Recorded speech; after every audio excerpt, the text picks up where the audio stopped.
Easy pace, 8 kilometer. Yo! Give here! This week 7 day 2. Nag-update pala yung pace natin kasi nag-sub 1 tayo nung Sunday.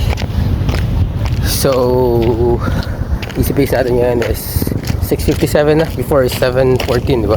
So yeah, ako muna 5 minutes warm up, 5 minutes cool down for and after. Peace. Tapos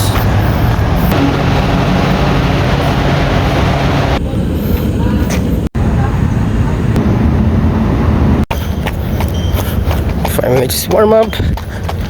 Start tayo. Let's go.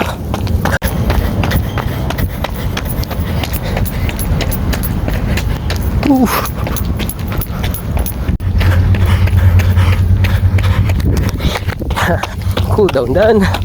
Start at 8K. May ulit.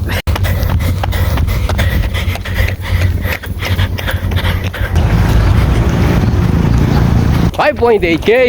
Yo. Nakainip. Oo. Oo ha? Okay kayo. Mark, ba't wala ka ba? Maaga tumakbo eh. Musay, di ba?